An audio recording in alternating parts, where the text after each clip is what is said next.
Xin chào anh em nha. Ở đây mình có về và được vài cái mặt này. Đấy, một cái mặt thì người ta đều đóng gói cho mình nhé. Đây này, TDA 7498 nhé. Đây là loại TDA 7498 2x100W này. Còn đây là TDA 7498 nhưng mà loại E nhé anh em. Công suất nó cao hơn, nó ở chế độ khác. Đó, mình về chỉ được có vài mẫu thôi. Giới thiệu cho anh em có nhu cầu mua thì mình để link ở dưới mô tả nhé. Rồi bây giờ bóc vào luôn nhé.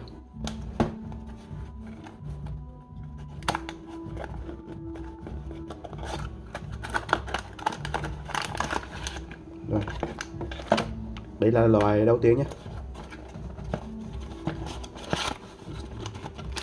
Đây là loại thứ hai nhé. Đó, thì mỗi cái thì mình chỉ có về được còn 5 cái thôi, nên anh em muốn mua thì link ở dưới mô tả và nhanh tay nhé. Rồi, dẹp qua bên này.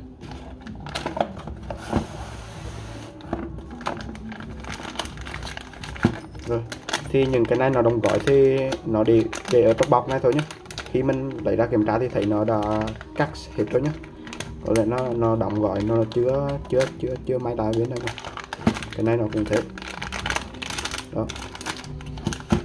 Rồi. Đây thì nó cho mình một sợi dây nhé, loại TDA 7498 này. Nó cho mình một sợi dây để kết nối nhé, hoặc anh em dùng jack 3.5 này. Nó cho vịt để vòng nhé, và cho cái nắp để mình cắm vào này. Rồi, cái này là hàng mới nhé anh em, hàng mới 100% nguyên hộp nhé. Đó, để mình mở hai cái ra cho anh em xem nhé.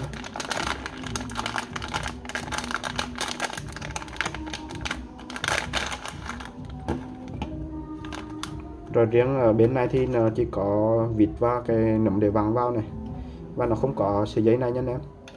Đó. Rồi. Đây là hai phiên bản của nó nhé. Đó. Rồi trước tiên thì mình cho anh em coi đòi nhé. Thì ở đây thì nó sẽ nhỏ hơn, nó cũng vừa khoảng tay ạ. Con này thì công suất nó thấp hơn con này nhé, con này công suất nó gấp đôi này. Đầu vào thì nó sẽ là từ 12V đến 36V nhé. Đây, con này thì nó có diode chống ngược cực nhé, nhưng mà anh em không nên lạm dụng chức năng của nó, nên cắm đúng cực nhé. Khi mình cắm thì mình nên chú ý. Còn con này thì nó không có chống ngược cực này. Đó, cho nên là anh em cắm ngược cái là đi luôn nhé. Rồi ở đây thì hai cái volume nó khác nhau nhé. Còn bên này thì anh em thấy là nó dài hơn nha, và ở trong này nó có tích hợp cả công tắc này. Đây, để mình mở cho anh em xem nhé. Đó, nó có đóng và tắt luôn nhé. Và sau đó là vặn to nhỏ này, vặn nhỏ dần này, và mình đó nó kiểu nó đóng nhé. Còn bên này thì nó không có, nó ngắn hơn này, không có chức năng là công tắc sẵn nhé. Đó, mình chỉ có vặn to nhỏ thôi. Và còn bên này thì nó thay vì jack 3.5 như con này thì nó cho mình một cái cặp jack hoa sen nhé. Rồi bên này thì cuộn cảm nó to hơn vì công suất nó lớn hơn. Và hai kênh nó thì cũng nằm ở sát bên nguồn nhé. R cộng R trừ này, L cộng L trừ này. Con này nó cũng như vậy. Đó. Con này thì nó không có quạt, nó tản nhiệt nó to hơn, nó dài hơn nhé. Con này nó có quạt nhưng nó đẹp hơn nhé. Đó.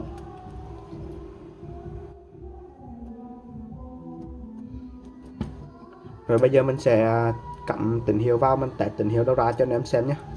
Test tín hiệu khuếch đại, khả năng khuếch đại của hai con này đã.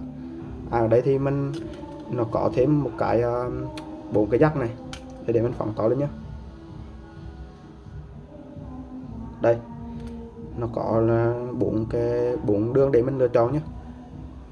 Khả năng khuếch đại của nó này 23,6 decibel nhé, 29,6 này, 33,1 và 35,6 decibel nhé.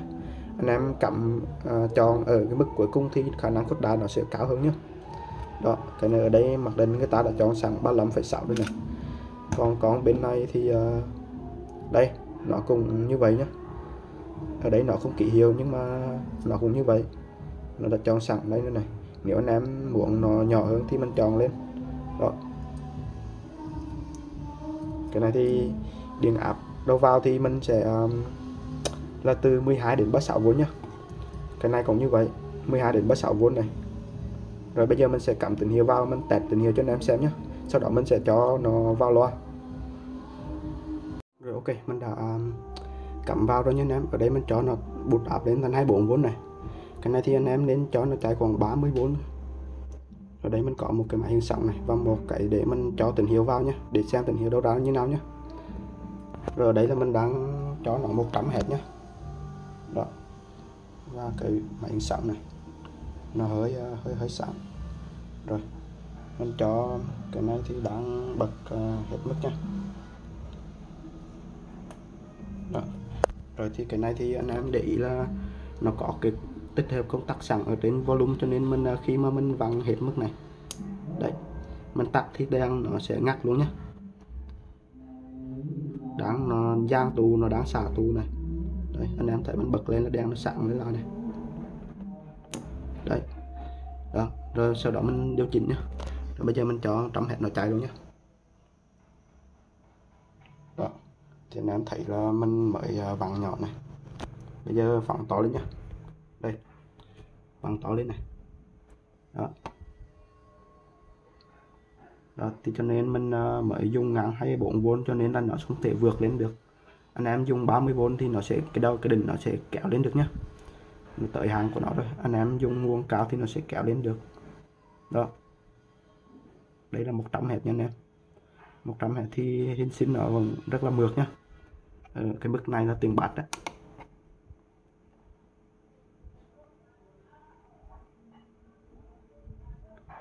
Đó, đây là 100Hz nhé.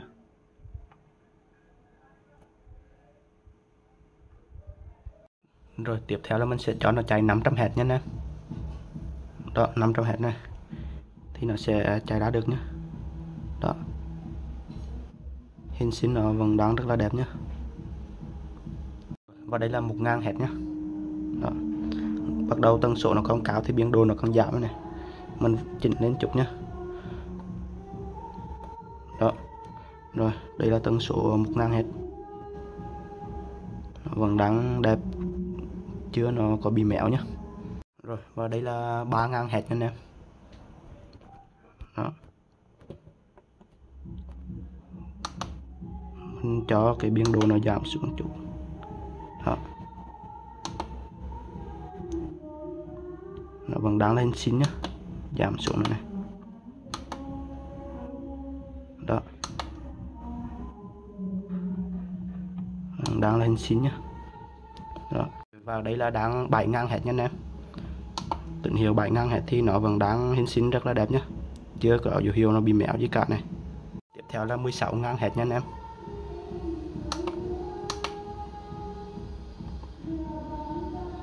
Rồi hình sinh lúc này thì nó vẫn đang rất là mượt nhé. Đó, thường thì âm thanh thì nó cũng không tới 16.000 đâu, nó ngang khoảng 7-8.000 thôi. Mình test ở mức này thì nó vẫn đang hình sinh nó rất là đẹp thì cũng khá là ok rồi. Đó thì coi như là mình chỉ test ngang đây thôi nhé, cũng không cần phải lên 20.000 làm gì cả. Bây giờ mình sẽ cho qua bên loa nhé. Mình có con bát 40 nhưng mà ở đây nó không đủ chỗ. Đó.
tạm như vậy thôi nhá.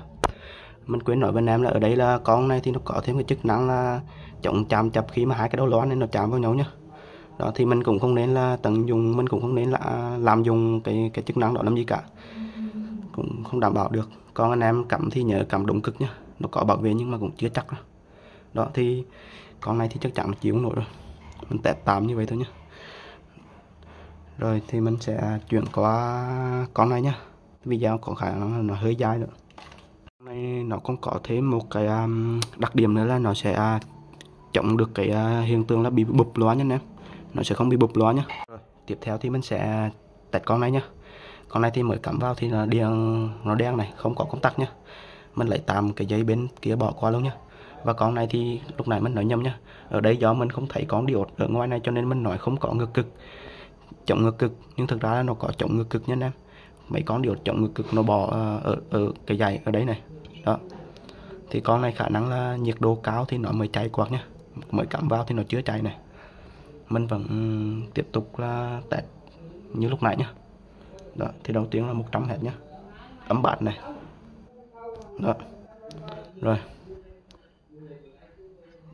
đây là tín hiệu hình sin 50 Hz của nó. Hình sin thì nó vẫn là đẹp như con kia nhá.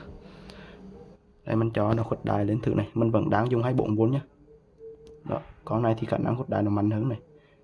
Đấy, anh em thấy nó cắt luôn nhá, nó cắt mạnh hơn con lúc nãy nhá. Con này công suất nó cao gấp đôi cho nên nó cắt mạnh hơn, cho nên là mình chỉ vặn nó vừa thôi. Đấy, anh em muốn nó ấm nó không bị bể thì mình nên dùng khoảng 30V nhé. Đó rồi tiếp theo là 500 Hz nha anh em, 500 Hz này. Đó mình làm nhanh đoạn này luôn nhé. 500 Hz thì nó vẫn còn hình xinh đẹp nhé. Tiếp theo là 1000 Hz này, tần số nó lên cao thì tín hiệu nó bắt đầu giảm biên độ xuống nhé. 1000 Hz này. Rồi tiếp theo là 3000 Hz này, mình phải tăng cái biên độ nó lên để mình khuếch đại nó lên chút nhé. Đó đây là 1000 Hz.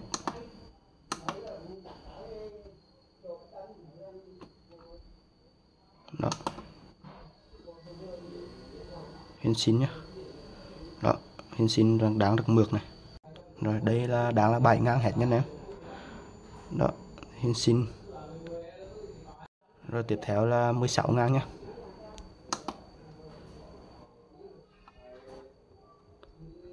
Đó 16.000. Hình xin nó vẫn đang mượt nhá. Rồi tiếp theo mình cắm loa vào test nha anh em. Con này thì nhiệt độ cao chắc khả năng là nó mới cháy quạt. Okay, test nha anh em. Rồi cho nó vang lên này.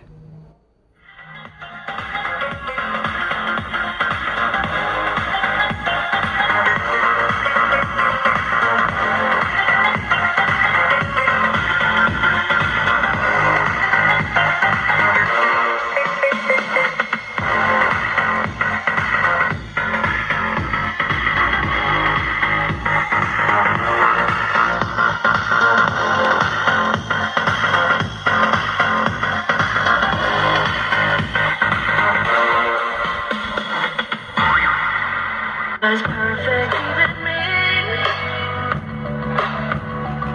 Is there even such a thing? Ooh.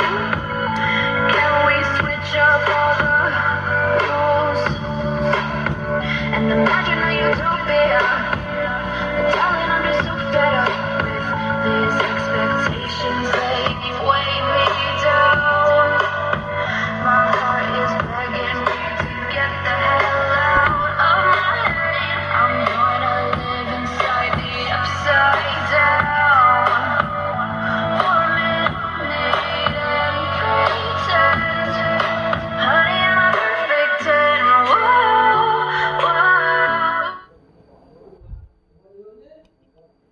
Rồi ok mình tạm test như vậy thôi nha anh em. Nói chung là con này nó đều có bảo vệ chập đầu đá nhá và bảo vệ ngược cực này, nhưng là không nên làm dùng hai chức năng này nhá. Còn con này thì khả năng là nhiệt độ cao nó mới cháy nhá. Con này không có công tắc này, không có sợi dây này nhá. Rồi ok anh em muốn mua thì link mình để ở dưới mô tả nha anh em.